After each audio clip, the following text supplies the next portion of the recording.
Hello and welcome back to Seaside Garage. This video will hopefully end with a running engine once again. But what I need to do now is to adjust the valves because the cylinder head has been off, the cylinder head has been skimmed, and therefore the valve clearance will be way off. At least I expect it to be because there is a slightly shorter distance from the rockers to the actual cam right now. So I do expect to see a lot of tight valves. I have also filled in the coolant system and bled it off camera. And right now I have pressurized the system to just shy of 1 bar because that's where the cap is supposed to let air out. So I don't want to put higher pressure in than that. I'm doing this to make sure that nothing is leaking. There are also a lot of old aluminum outlets that are corroded badly, so getting a seal on those can sometimes be a little bit hard, especially with old coolant hoses, because of course this is Seaside Garage, so it's not going to be perfect. Therefore, I want to make sure everything is tight, and of course no water leaks into the cylinder like last time. So when we are finished with the valves, I hope to see the gauge at the same position as right now, and if not, then we will have to see if we can find the leak. So armed with the Haynes manual, and according to that, to adjust the valves, I will start with the exhaust valve number 1. It's supposed to be this one closest to the flywheel. That is supposed to be fully open, and when that is fully open, then we can adjust number 3 and number 4, I think it was saying in the book. So what we're going to do now is, the car is currently lifted in the air, but one of the tires is still on the ground, not the other one. This over here is in the air, and I have put the car in 5th gear so I can turn it pretty easily because there's no spark plugs in it. So I can turn it pretty easily.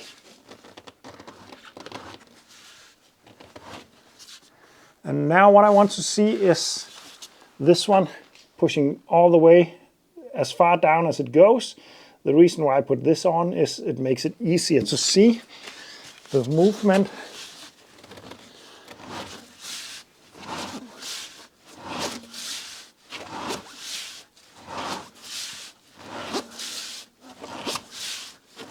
There we go, it started to move.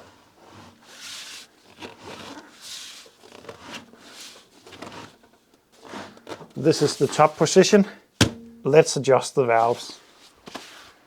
So with the exhaust valve on cylinder number 1 fully open, I will be able to adjust cylinder number 3 inlet and cylinder number 4 exhaust. So let's do that. So I took the feeler gauges that I need. I'm going to set exhaust for 0.20 and inlet for 0.15 millimeters, according to the Haynes manual. I marked the exhaust with a red marker and the inlet with a blue one, just to make it a bit easier for me. And now I will start by adjusting inlet on cylinder number 3. 1, 2, 3. It's over here. This up here is the inlet. Let's see. I expect it to be very tight, and it is. So that's good. Well, that's expected at least. So I'm going to open up this like this. This is very tight. But that's no surprise because we removed 0.4 millimeters of material on the cylinder head, so the clearance from before will have shrunken by at least 0.4. There is also the gasket that could be a little bit different, so yeah. So now I can adjust it.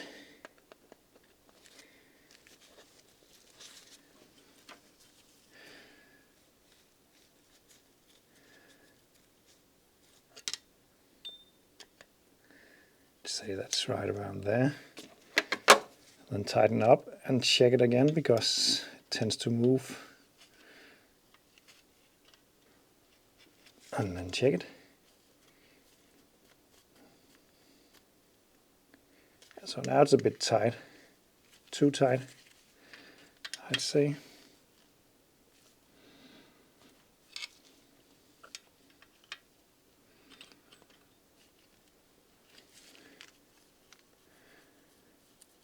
That is perfect. And then we can adjust number 4, cylinder number 4, exhaust. That is going to be this one. But before doing that, I'm just going to give the one that I adjusted a small dot, just to remember that it's fixed.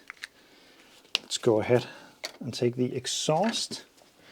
So if I hadn't adjusted these valves before I started driving it, it would not be making a lot of power, and also it would be overheating the valves, possibly burning them pretty quickly.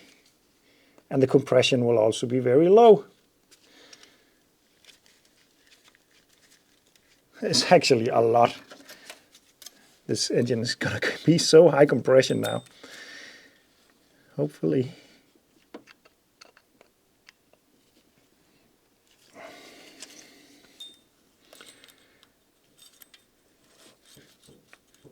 So that's perfect. The exhaust valve is now adjusted. I'm gonna give it a bit of paint. Like there. Next up, I want to spin the engine over until exhaust valve on cylinder number 3 is fully open.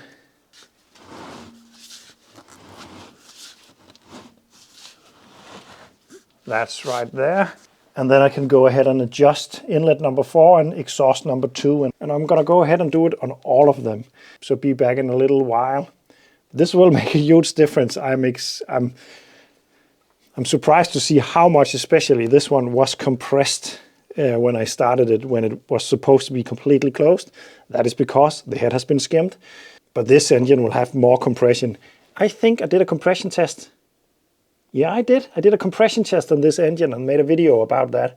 So let's do a compression test now to see how much it's making now, comparing it to before.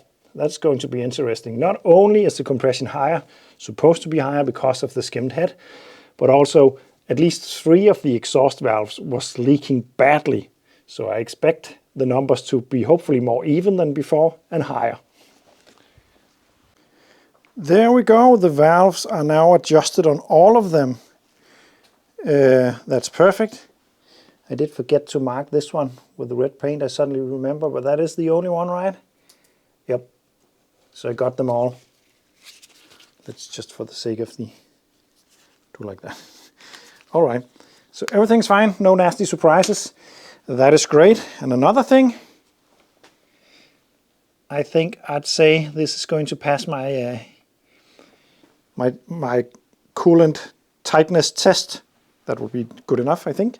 What I also found is this, a very good YouTube video called Citroen CX GTI Keeping the Engine Cold. I made this a while back and did a compression test on the engine and got these numbers, which are not great. I knew that back then, but the engine was running pretty nicely. But look what is quite interesting. This showed 110. I decided that it was more like 118 just to make sure it was within the 10%. But the one with the low compression was actually the one that got the leak in the head gasket. So I think that the head gasket was already an issue back then, even though I've been driving this car for quite a few days actually, before the issue really started to be a problem. But that low compression tells me that it could of course be the valves, but it just points toward that we had a compression leak already here into the to the coolant system maybe. I don't know, could just be the valves, but the numbers are not very high. So what could be really fun would be to do a compression test now. I just need to hook up the battery and then I'm going to do a compression test. But before doing that compression test, let's get some fresh oil into this because there could be water in here. And it will come out as the first stuff if it is. Yeah, there is water in it, but not that much.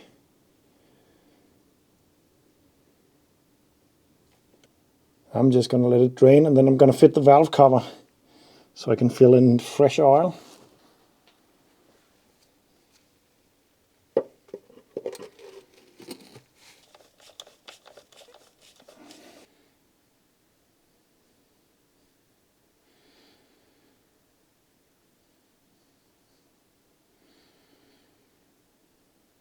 So with fresh oil in the engine, I'm getting ready to do the compression test, but the battery is weak. So right now I have a charger on it just to give it a chance. So I'm going to give it a bit of time to charge up a bit before doing the test. Meanwhile, I'm just fitting stuff. All the loose ends needs to be buttoned up and so on. Then I noticed something on the injectors. You will notice that the rubber line, if I can focus, can you see all those very small cracks in it? Maybe this one is a bit easier to see. Yeah, it's not looking too good, so I'm changing them for this. A piece of fresh Gates fuel line.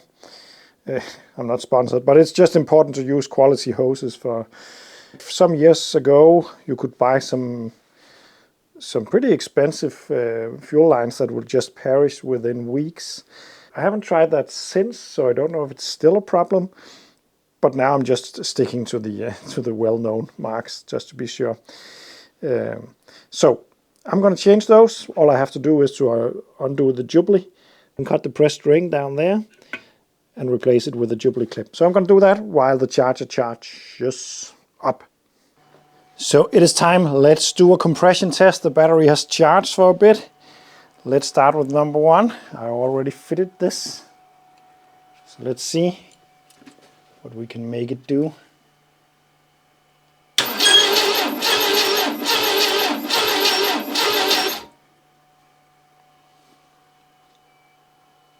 A 150 psi.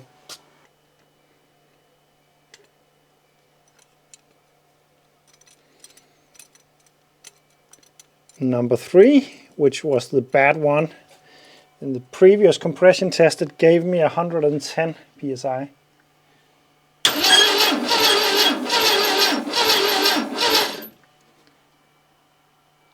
155. That is 45 psi more than the first compression test that I did. And I have a feeling that the head gasket was already weak, or maybe even leaking when I did the first compression test, because this was 110, the rest of them was 125 and 35. Let's see number two. 150 psi. The last one, cylinder number one.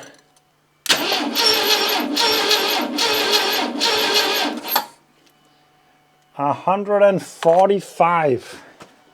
So this is brilliant news. Nice, nice, nice. Now we got the new numbers: 150, 155, 150, and 145. This is going to be a massive improvement for this engine. It's quite a lot. It is definitely quite a lot. So that's great. Brilliant. I'm going to go to bed now, and tomorrow I will take the rest of the stuff over there and throw them into there, and then it will hopefully just work. Oh, I hope that. Now the engine is ready for the first startup, I hope. I need to make sure. I have bled the coolant, but I will need to make sure that there is flow in the system. I will need to make sure that the fans kicks in and all that. So it should be ready now. Unfortunately, it is not at all ready to go back on the road because I discovered something quite horrible. Yeah, this is the airbox. And I don't think you can call it a box anymore, unfortunately. And you can also see that someone has been living in there. I thought I learned the lesson with the Austin Princess, that I started up with a complete mouse nest in the air filter. I really should have checked this before.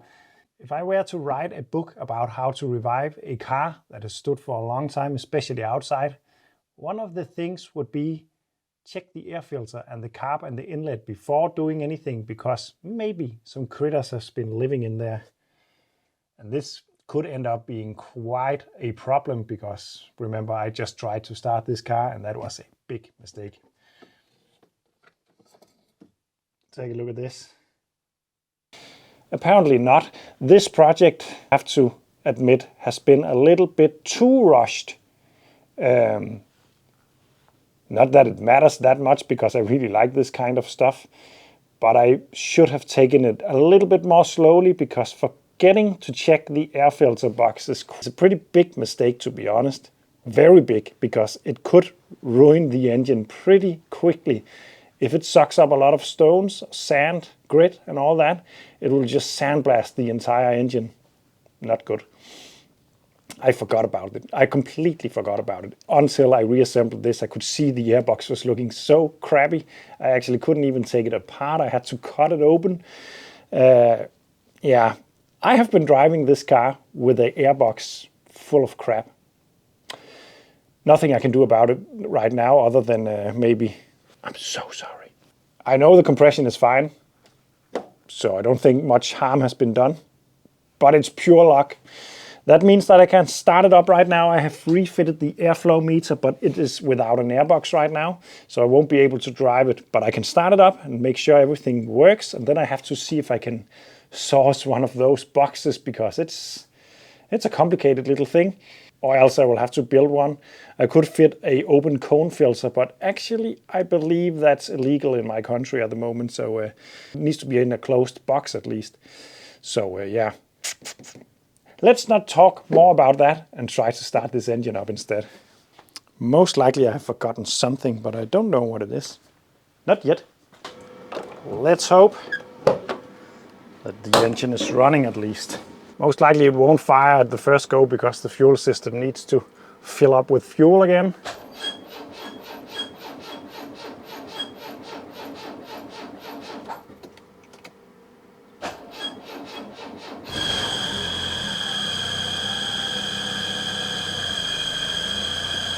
I really hope that is the fan still. I don't know why it's making that sound. Could it be the hydraulic pump maybe? I hope. As long as it's not the engine.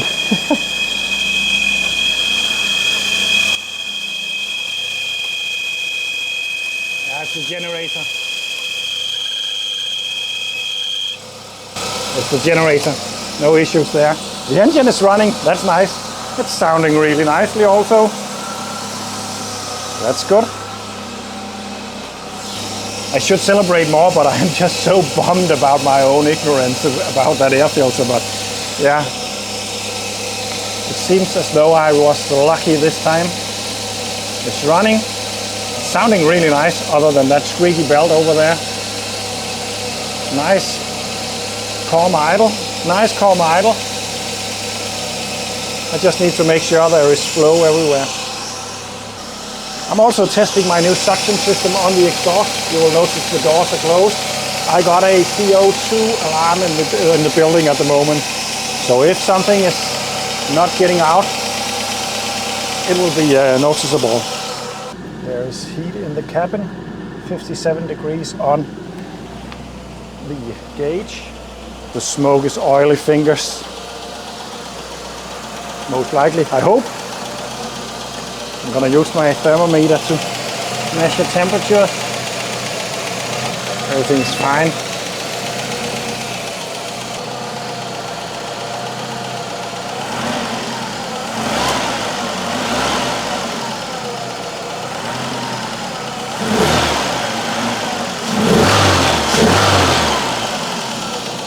It's sounding pretty nice.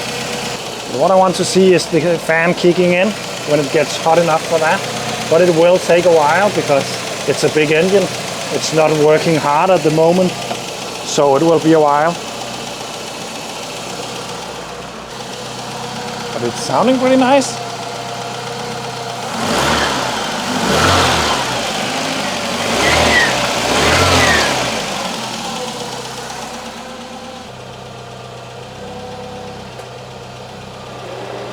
There we go.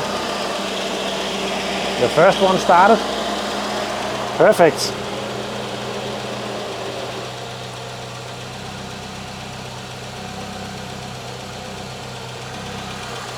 That's good enough for me, because it won't be able to get it hot enough to start both of them at idle. I'm just gonna have to keep an eye out for that when it's driving on the road, but it did kick in. That means there's circulation and it cools down and all that. So that's great. Great news, it's running really nicely. It sounds even better than before. I thought it was sounding pretty nicely before, but now it sounds really nice, really. A little bit uneven idle, but it's very smooth to pick up the revs, and yeah, it sounds really nice, and the cooling system is working. It's putting the heater fan in the cabin is working. Everything is nice. I won't be able to drive it though because there is no air filter box on it at the moment. I think I need to make some kind of poster in my garage to remind me to change the air filter. To be honest, it's a pretty stupid mistake, but Citroen often got the reputation of being unreliable, and I think this is a testament to at least this vintage of Citroens was pretty hardcore, because driving around with no airbox, full of crap and mouse stuff, 400,000 kilometers, and yeah, of course it broke down, but that was it wasn't even because of that. I cannot see any way that a head gasket could blow because of a dirty or missing air filter, but it would be able to destroy the valve seats maybe, but the cylinders and all that, so it's a bad thing. But yeah, it just soldiered on, but I'm not going to drive it before I got that fixed at least, but it is drivable now. I can drive it out of the garage and clean up the shop, and then I'm just going to see if I can source a new box for this. So huge success, and also big failure in this video, I gotta say, but you live, you learn. Thanks for watching, and see you in the next one, where I hopefully will be driving this again, at least in the CX series.